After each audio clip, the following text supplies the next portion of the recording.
The next witness is C. Lourenco Goncalves, Chairman and CEO of Cliffs Natural Resources. Good morning, Ambassador Froman. I'm sorry. Good morning, Ambassador Froman, Deputy Secretary Andrews, and other members of the panel. My name is Lourenco Goncalves, and I serve as Chairman of the Board and Chief Executive Officer of Cliffs Natural Resources, a 168-years-old company headquartered in Cleveland, Ohio, with operations in Michigan, Minnesota, and Western Australia. There's a huge difference between the iron ore pellets produced by Cliffs and used in the United States and the iron ore fines supplied by the Australian and Brazilian miners to the Chinese steel mills. While iron ore pellets are directly charged into the blast furnaces, iron ore fines must be further processed through sinter plants, a high polluting type of equipment. The sinter produced by the sintering plants is the actual feedstock to the Chinese blast furnaces. That's when the playing field starts to be distorted.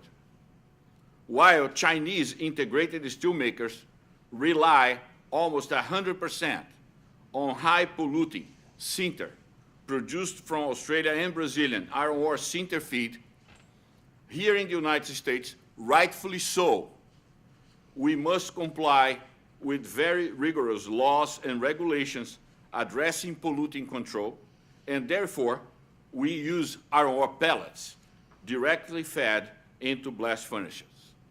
The Chinese are not more efficient than we are. They are just 60 to 80 years late with regard to the pollutants that are allowed to emit. We were like that here in the United States during the early 20th century. That's not the case anymore. And that makes for a very uneven playing field. When you add all kinds of government subsidies to produce steel in China using highly polluting iron ore feed, then you have the completely uneven playing field we keep talking about here in the U.S.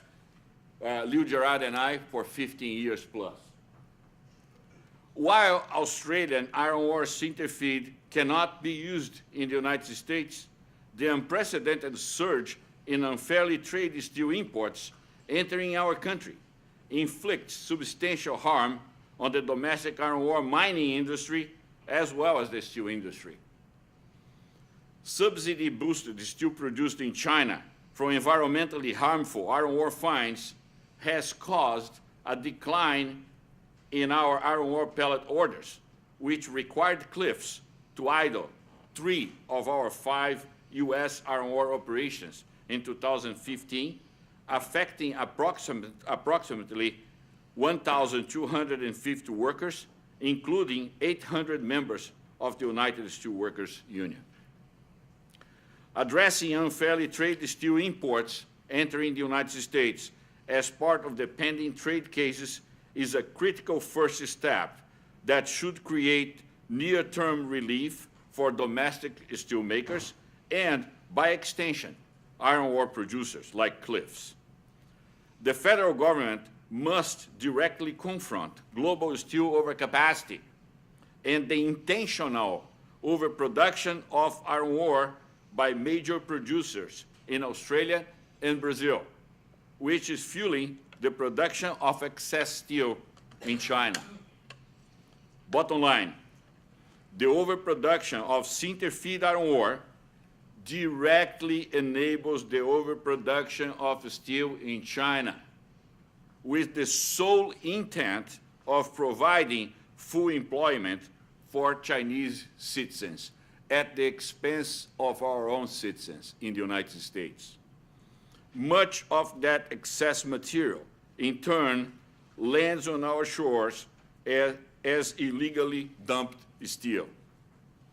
Cliffs believes that not only has high polluting, heavily subsidized China failed to graduate to market economy status, but also Australia's role in enabling China to produce excess steel should challenge the wisdom of granting Australia unfettered access to our U.S. market as part of the Trans-Pacific Partnership negotiations.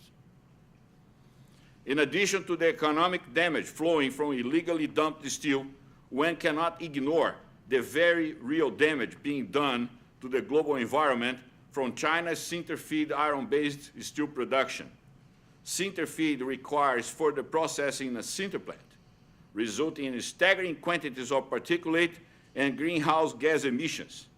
These emissions are a major contributor to global climate change, as well as the estimate by the OECD 350,000 deaths per year in China resulting just from air pollution.